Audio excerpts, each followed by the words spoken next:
নমস্কার বন্ধুরা, আজকে একটা সুন্দর ট্যাংরা মাছের রেসিপি নিয়ে চলে এসেছি। দেখতে কিন্তু খুব কালারফুল হয়েছে।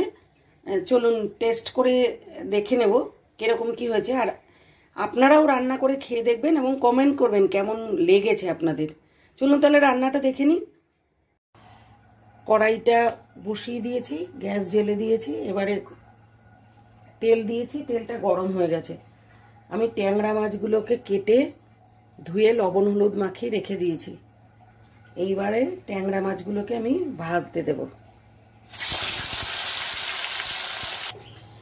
শিলের ওপরে কালো জিরা আর কাঁচা লঙ্কা নিয়েছি, বাটিতে জল নিয়ে নিয়েছি। এবারে আমি এটাকে ভালো করে বেটে নেব। ট্যাংরা মাছ ভাজার সময় কাঁচা সর্ষের তেল মাখিয়ে নিলে ফাটে না, তেলটার থেকে গায়ে তেল ছিটে না। বা যদি কাঁচা সর্ষের তেল না মাখিয়ে নেন তাহলে এটা ঢাকনা দিয়ে ঢাকা দিয়ে রাখতে হবে। ঢাকা দিয়ে দিয়ে ভাজলে আর তেলটা ফেটে গায়ে আসবে না। সমস্ত মাছগুলো ভাজা হয়ে গেছে। এই যে মাছ ভেজে তুলে রেখে দিয়েছি। এরপরে আমি এর মধ্যে ফোড়ন দিয়ে দেবো। তেলের ওপরে দুটো শুকনো লঙ্কা দিয়ে দিচ্ছি আর এক চামচ, ছোট্ট চামচের এক চামচ কালো জিরে ফোড়ন দিয়ে দেবো। দিয়ে এটা একটু গ্যাসটা একটু বাড়িয়ে দেবো, একটু ভাজা ভাজা হবে। তারপরে সবজিগুলো দিয়ে দেবো। এরপরে আমি সবজিগুলো দিয়ে দেবো। সবজি মানে আলু কেটে রেখেছিলাম, আলুগুলো দিয়ে দেবো। আর শীতকালে এই যে মূলোগুলো আমি কেটে রেখেছি, কেটে রেখে ভাপ দিয়ে জলগুলো ফেলে দিয়েছি, তাহলে আর গন্ধ হবে না। ওগুলোও দিয়ে দিচ্ছি, দিয়ে ভালো করে সাঁতলে নেব।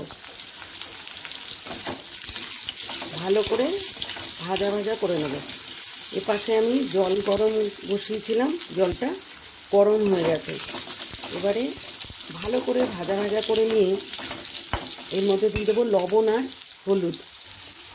দিয়ে দিলাম অর্ধেক কুচি করে রাখা টমেটো, আর দেবো এক চামচ লবণ,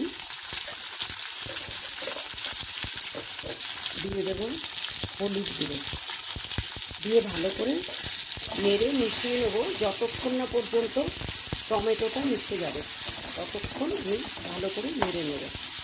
গ্যাসটা এই সময় সিমে দিয়ে দিচ্ছি, দিয়ে একটু ঢাকা দিয়ে রেখে দেবো। এটা ঢাকা দিয়ে রেখে দিলাম।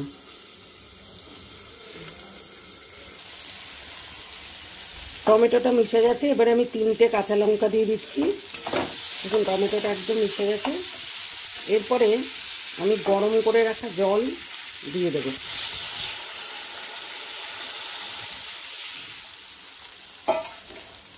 ভালো করে নেড়ে ঢাকনাটা দিয়ে ঢাকা দিয়ে রাখবো। এবারে আমি একটু লঙ্কার গুঁড়ো দিয়ে দিচ্ছি, আর অল্প একটু লবণ দিতে হবে, কারণ আমি দেখলাম লবণটা একটু কম আছে। হাফ চামচ মতন লবণ দিয়ে দিলাম, 1/3, হাফ চামচও না। এবারে ভাজা মাছগুলোকে আমি এর মধ্যে দিয়ে দিচ্ছি। ভাজা মাছগুলো দিয়ে ভালো করে ঝোলের সাথে ফুটতে দেব।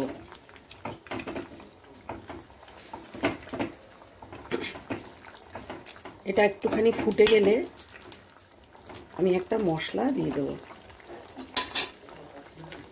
ঝোলটা ফুটে উঠেছে।